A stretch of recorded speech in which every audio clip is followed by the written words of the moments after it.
How are you doing since everything? I'm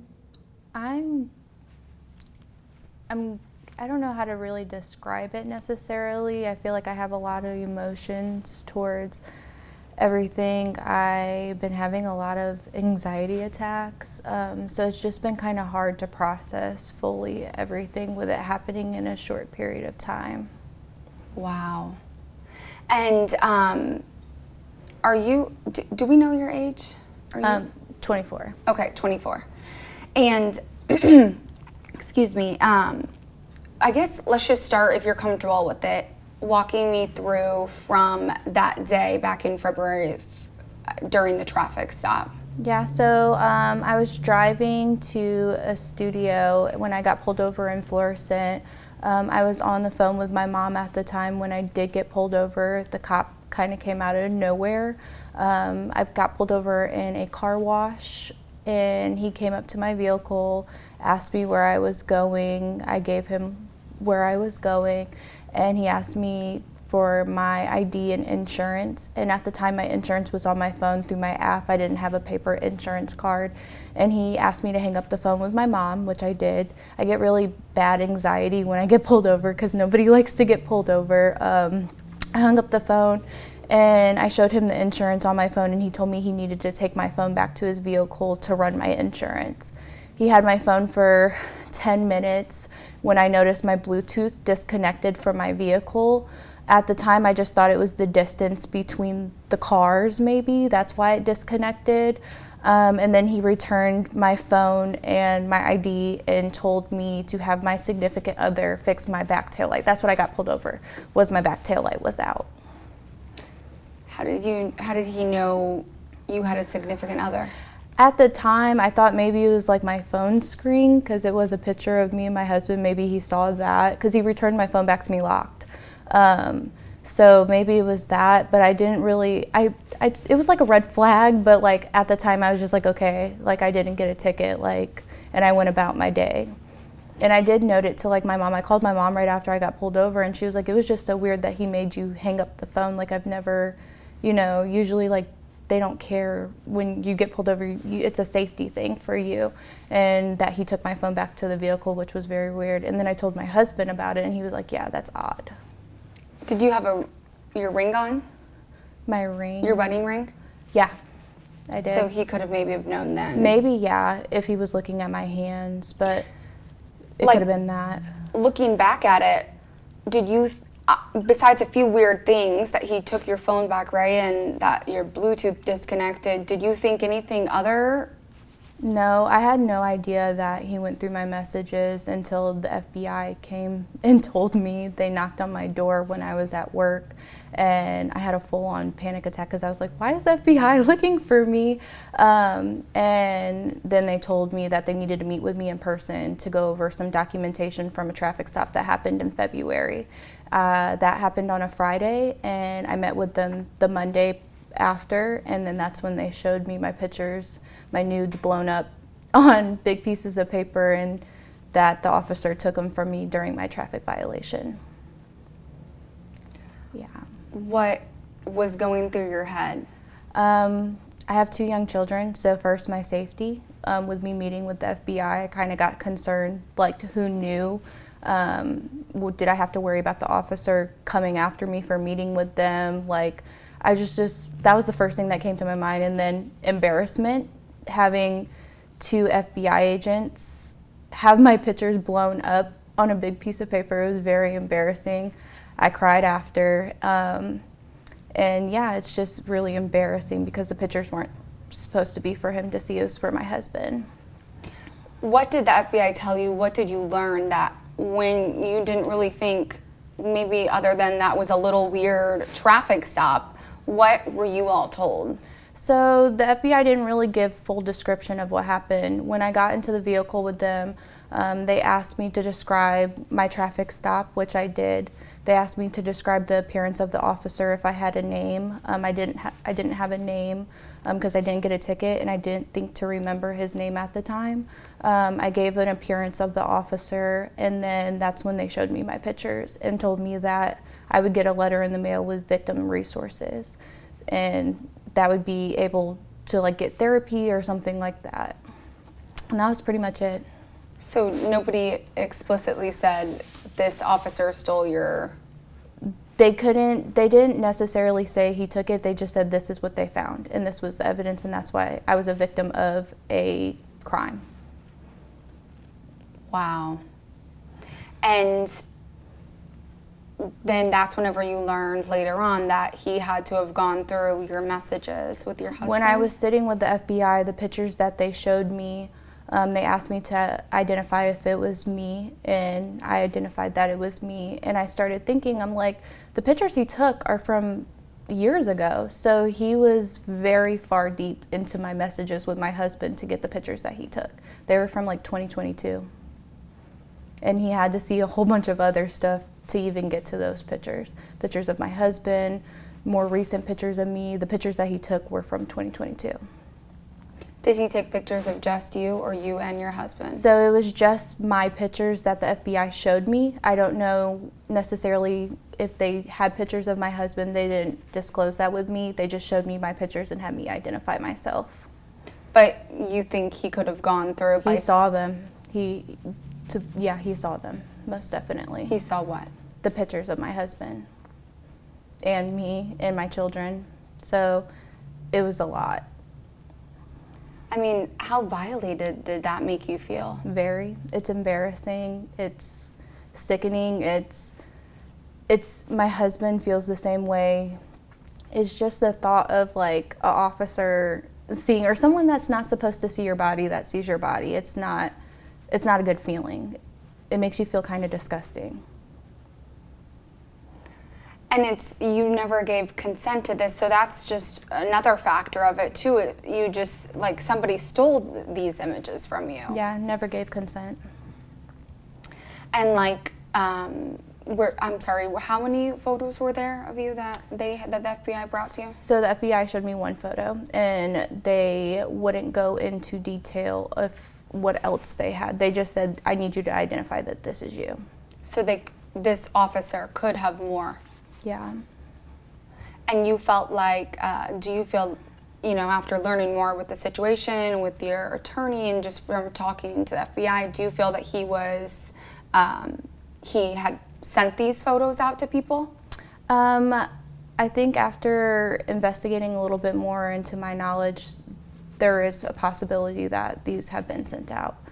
Multiple images, whether it was within the police force or to other people, I believe that it was. And what's that feeling like, knowing that more Horrible. I have 2 children, so like just the thought of like my pictures could be anywhere, and when my kids get older they could see them. That's the scary part. But these are intimate photos that you've shared with your husband. You've done absolutely nothing wrong. And for someone to abuse their power and take that away from you, I mean, how does that feel? Horrible. I feel like the city of Florissant has done nothing in regards to apologizing to me. They made a Facebook post and was just like, well, this officer no longer works here anymore. We're cooperating with the FBI. They haven't reached out to any of the victims. I live 10 minutes away from the police station, so they could have came and just like apologized for the actions, and nothing has been done at all. Nothing. I had to get on Facebook to see the post that they made. And I was like, okay, great. And I also learned that they don't have any insurance covering this as well. They dropped all insurance, so they're not taking responsibility. They're not taking any type of responsibility for the actions of this officer. What do you mean their insurance? So they're just not responsible. They're basically saying like, hey, this officer's not here anymore. Like, our hands are washed. It is what it is.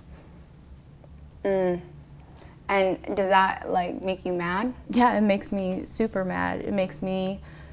I don't even have the words to describe how it makes me feel. You can't really describe it. You just have like anger inside of you and you don't know how to express it. And I guess like, I just would like to know like what was going through your head in the aftermath. I can't I can only imagine, like, there's a mixture of feelings, right? Like, Yeah, so it's more of embarrassment mostly. I get really bad anxiety now anytime there's an officer behind me, anytime I see a police officer, because it just goes through my head like, wow, this really happened to me. Like, this is the stuff you see in movies. Like, you don't think that this would happen to you in real life. And I've had to get medicated because of all of the trauma that it's brought me. you've had to get medicine for your anxiety and Anxiety, panic attack? depression, yeah. Oh, wow. And has it just been a lot of, like, trauma, too? I feel like it's more of it's embarrassing. It's very embarrassing. It's an invasion of my privacy. I don't necessarily know where my pictures are. I don't know who has my pictures. It's embarrassing for my husband as well to know that his wife's pictures and possibly his pictures are just out there anywhere. Wow. And you have, you really wanted to, get justice for yourself, right? That's why you chose to. You're like, Yeah, so I wanted justice for me, and I figured when I met with the FBI, I was like, you're meeting with me 6 months later. So this happened in February. I met with them in July. So I asked them, I was like, I'm assuming there's other victims as well. And they couldn't tell me, of course, because it's confidential information. So when I reached out to my attorney, I was like, this is my case. I don't know what we can do. I've never had this happen to me before. Like, what are your thoughts? And he has helped me so much along the way, and there's been so many victims that have came forward, which I'm very glad. It's sad to see that this happened to them as well, but I'm glad to see that they're seeking justice. Like, one interview made so many victims come forward, which I'm so happy about, because we'll all get justice in the end. Mm-hmm. Are you talking about the one with STL magazine? Yeah. Okay. So yeah. I mean, I'm sure you're battling, like, with just different feelings of, still processing this. I mean, it's been like, seems like a rush a little bit for you. It's been quite a few busy weeks. And then with you also wanting to make sure that other victims have a voice, like, why was that so important to you? Because I personally know what it feels like now, so I feel like I can relate with them on a different level that nobody else can understand because it hasn't happened to them. I feel like everybody should get justice for what has been done to them, especially because it's outrageous that an officer would even think to do this. And with the other victims, their stories are similar to mine. It could be a little bit different, but I feel like at the end of the day, like, he needs to go to jail. He needs to be punished for his actions. Florissant PD needs to be responsible for the people they employ in the city of Florissant as well. Mm-hmm. And have you been in contact with the other victims, to just offering support to one another? Yes, me and another victim have shared trauma from this, but other than that, that's the only person I've communicated with. And that's Mary, I'm assuming? Correct. Okay. How did that feel to you, knowing that her photos were taken of her as a minor? It's sick. I have a daughter, so I couldn't even imagine that being my daughter and that happening. I don't even know how to put it into words. It's horrible. Horrible. Right. Does it make you, did you grow up in Florissant? I did. From the area? Does it make you nervous at all to drive around now? Like, are you worried? All the time. All of the time.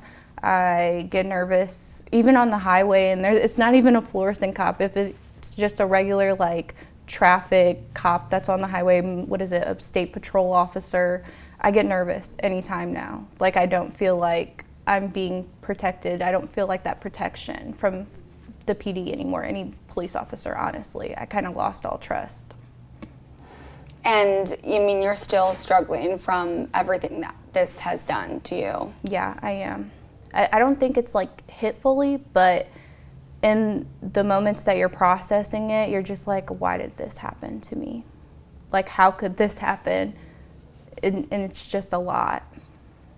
You seem so strong just about it. It's very inspiring.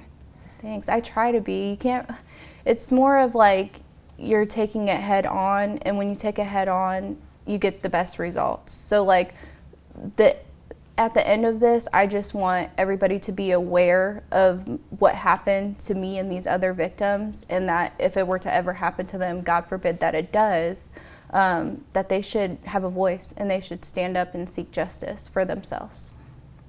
Yeah, absolutely. And do you feel like, I know you said already a ton of victims have come forward since you have spoke out about it. Do you think there could possibly be more? I do. I don't think all of the victims have came forward, and I'm hoping that they do after hearing the public view on everything. And I hope that they can get the justice that they need as well. They shouldn't be scared. They shouldn't be embarrassed, as it's very embarrassing to know that your pictures have been stolen from you. But if we were to come together, then I feel like it would be good in the end. What would you say to someone who might be out there who has been a victim? Don't be scared. Don't be embarrassed. We're here to support you and help you get the justice that you deserve, and that you have a voice, and your voice matters. Your feelings matter.